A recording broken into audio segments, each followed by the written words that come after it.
这款迪迦越看越好看，不知道为啥。今天我们来讲一下中洞的迪迦的改造。现在我已经把它全部拆开了，我们逐个来讲一下。首先是这个裤衩，裤衩它有上下可动，其实它这个跟 ACT 是差不多的。我们来看一下它结构，结构的话我这已经是成品了。首先讲一下打磨的话，要把这两边的线位给打磨掉，用那个模型电钻来打磨钻。打磨的话，这里是重点，这里是阻碍腰部可动的，前面跟后面其实是一样高的，要打磨到这种程度，腰部前倾就不会被干涉到。切记打磨的时候一定不能超过这个空隙的杆，因为它上面是一个镶嵌进去的卡扣，如果这边你打穿的话，那边就无法受力了，所以只能打磨到这种程度。如果你去替换的话，这个杆子其实也很结实，就是没必要去替换那个尾部关节。有人会问为什么不把这边也打磨掉？把这边打磨掉，确实后仰的话它也会增加很多，但是这里打磨掉的话，这个受力就不行了。你这种结构的话，你去替换尾部关节也不太现实，因为它只有这个前后卡，除非你把这两个也替换掉，就换成三角卡就比较好替换。但是我比较懒，因为这个前倾的角度已经够了，这个腰部前倾，所以我就没有再去做一个更深的改造。裤衩的话现在就是这个样子，然后我们看吧，大腿的话其实它两边我是打磨掉的，两边都是有打磨掉的，这个你不用担心，你只需要它原版是有那么高的，你只需要打磨掉它这样，就沿着这个边上，沿着这个边用笔刀削，平滑的去削它就行，削到这里，平滑的去削，然后内部的话你一定要，它原本是比较厚的，然后就削薄一点点，这样子的话它是会完美的卡到这个裤裆的，因为它是有一个上拉的关节嘛，就这样推上去也可以拉下来。这个是腿部的，然后脚踝你只需要掏空一点点就行，掏空一点点，它这个左右的接地就够用了。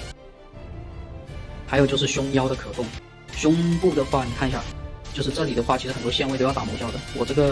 这两边已经打磨掉差不多了，它这个后槽卡口是有预留的，就是已经被开好了，然后前面的卡口你要根据柱子的桩来打磨，我这个就是已经打磨好了，所以它后仰前倾都可以，都差不多，你看一下，这种状态下就挺好。然后的话下面也是一样的，下面你把该有的这些线位全部打磨掉，前面跟后面这个重点，因为你不打磨掉这里的话，你基本上你打磨这一圈也没用，就是你后仰跟前抬都是没用的，所以你还是要把这个接口这一部分给。中洞的话估计也是这种设计的，不会变了。迪迦后面的盖亚还有欧布还有泽塔那些都是可以以这种方式去改完之后可动很高，左右前后可动都很高，最起码比 ACT 好吧，也比绝大部分的 SHF 要好，但是跟真土雕是没法比的。这里的话也是个重点，首先胸的话要打磨很多，因为它这个柱子桩看到没，它这个柱子桩比较深，要打磨的比较多。它这里的话看一下，它这里的话要打磨那么多，然后这里面两个手部的连接关节你要看清楚，它有个桩，有个金属桩，金属桩你是不能被打磨掉的。前面切记这里一定要打磨到跟这个柱子是一样的，你看这个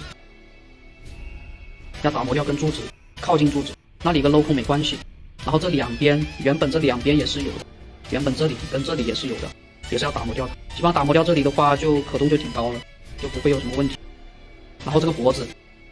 说一下，这个卡扣我比较懒，因为我不想把它变成可动的，因为我懒得去改灯光了，单子太多了做不过来，所以对这种小玩意就不想去改，因为这个是朋友寄到我这边来去改的，所以我帮他粗略的去弄了一下。它这个接口的话是可以用尾部关节，就是用这个尾部关节卡到上面去，就刚好可以够到它这里，就有那么高，那时候我是试过的尾部关节，然后再加一个尾部关节的这种球，就这个球，加了这个球之后呢，你就可以匹配一个 SHF 的那个脖子去搭这个头，或者不需要 SHF， 用这个原本的，舍弃掉这个灯光的话，用这个原本的糊涂，然后把那个关节球线上去也是可以改动的。这个虽然也很好改，但是会比较费时，所以我就没改它。其他这个迪迦手肘啊，这些前排啊，这些都是很好的，主要就是这几个方面。等会我来组装一下。这个裤衩我是打磨过的，但是它其实也是很好的去贴合这个大腿。你要记住，打磨那么一点点，就是我一开始就是如果你把它看成是原装的话，我就打磨到这里，对，打磨到这里，这里的话是能卡上去的，它上面有那么高的一部分是被我打磨掉的。现在来展示一下它的可动，看一下它可动，是不是弯腰就下去了很多？前面有这个弯腰就很够了。来看一下它腿部可动，下拉下来是有这个断节的，看到没？拉下来之后呢，你平台上去之后，它就能达到一个那么高。如果是极限的话你要看准一点。极限的话往这里就跟 ACT 一样，它是会有一点点斜切的那种角度，它就能达到一个高的一个低的水平。